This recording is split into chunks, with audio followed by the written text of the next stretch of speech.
Olá, quarto ano, tudo bem com vocês? Na aula de hoje, nós iremos falar sobre localização e movimentação. Localização é onde está localizado algo ou alguém. Se eu perguntar agora para você, onde você está? Você irá responder em casa, ou na casa da tia, ou na casa da avó, enfim, você responderá que está em algum lugar, certo? Mas isso se deve à referência, algo ao seu redor que te localiza. Por isso, dizemos que a localização depende de um referencial. Quando eu digo olhe para a direita ou para a esquerda, você se apoiará a um referencial de localização, ou seja, algo que irá te ajudar a se localizar. Vejamos esse exemplo.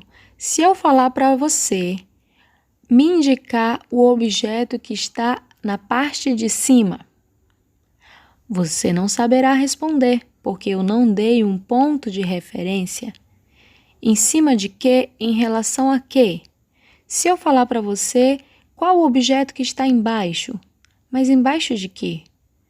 Mas, se eu te der um ponto de referência, qual o objeto que está acima do urso ou acima do óculos? Logo vocês saberão que é a bola e o carro. Qual o objeto que está abaixo do urso? Você responderá o vaso de cactos. E se eu perguntar qual o objeto que está abaixo da bola? O urso. E qual o objeto que está do lado do urso? O óculos. Qual o objeto que está do lado do carrinho?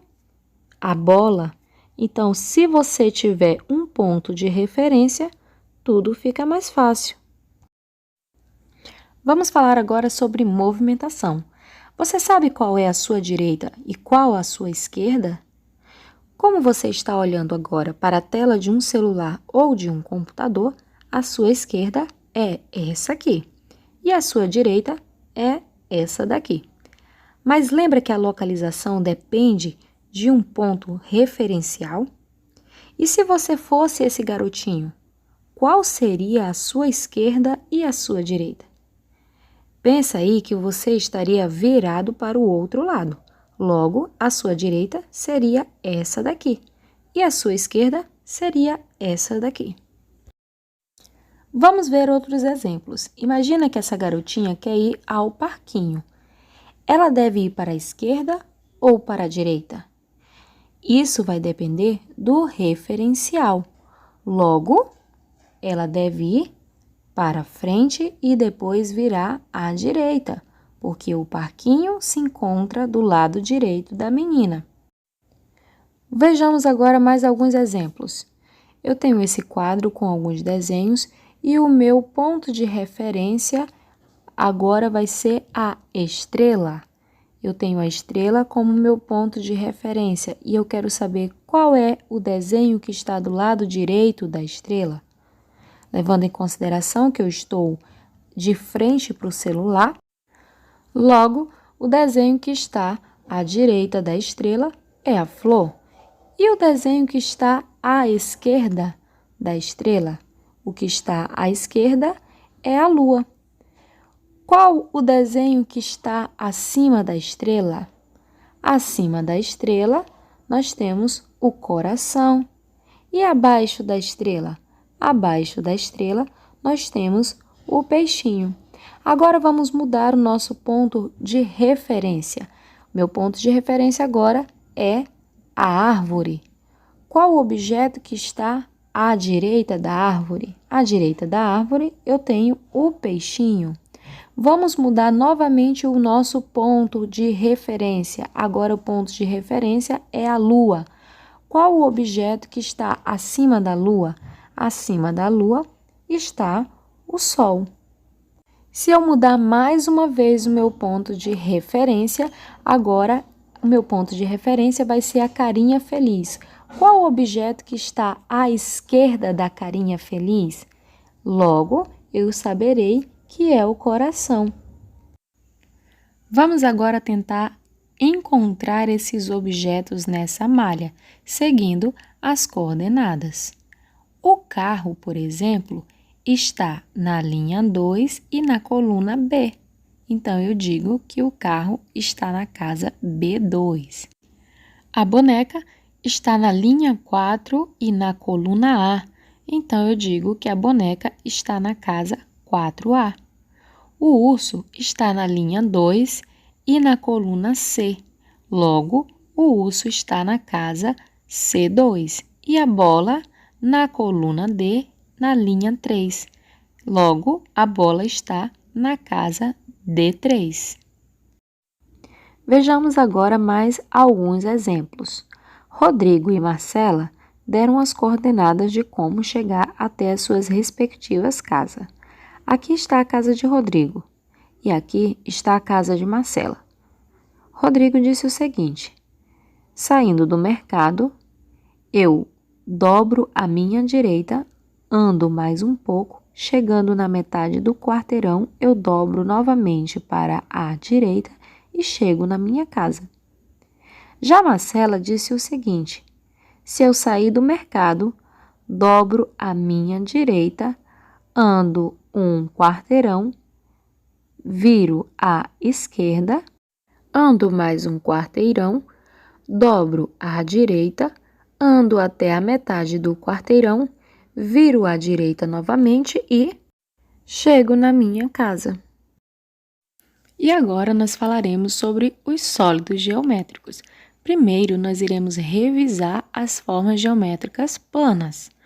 Nós conhecemos o círculo, o triângulo, o quadrado, o retângulo, o losango, o trapézio, o pentágono, a elipse e o hexágono. Se vocês notarem, todas essas figuras são achatadas e elas possuem lados e vértices, exceto a elipse e o círculo. E qual a diferença entre formas geométricas planas e os sólidos geométricos? Olha só, 2D e 3D. O que isso significa? Esse D significa dimensão. As formas geométricas planas, elas têm apenas duas dimensões, ou seja, altura e comprimento. Já em 3D, elas têm três dimensões.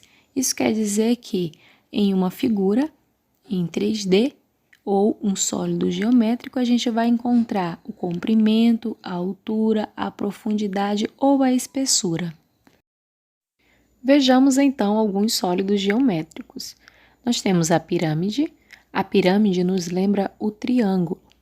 Temos a esfera, que nos lembra o círculo. Temos o cubo, que nos lembra o quadrado. E temos o paralelepípedo, ou prisma, ou até mesmo bloco retangular, que nos lembra um retângulo. E temos o cilindro. Vimos que as formas geométricas planas, elas são achatadas. Elas possuem lados e vértices. Já os sólidos geométricos, eles possuem face e vértice. Já a esfera e o cilindro não possuem faces laterais. Ao invés disso, elas possuem curvas. E se colocada em uma superfície plana levemente inclinada, pode vir a rolar. É comum encontrarmos no nosso cotidiano a semelhança de alguns objetos com os sólidos geométricos. Por exemplo, eu tenho essas duas figuras. Com que elas se parecem? Exatamente. Se parece com uma esfera e um paralelepípedo ou bloco retangular, ou até mesmo um prisma. O bloco retangular, ele é formado por retângulos e a esfera, ela é um corpo arredondado, não possui face, não possui vértice. E esses objetos se parecem com o quê? Ligados aos sólidos geométricos? Acertou quem disse que a latinha de refrigerante se parece com um cilindro. Acertou quem disse que o dado se parece com um cubo. E quem disse que a tenda de um circo se parece com uma pirâmide. Eu espero que vocês tenham gostado e que eu tenha contribuído de alguma forma para o aprendizado de vocês. Tenham todos uma boa aula!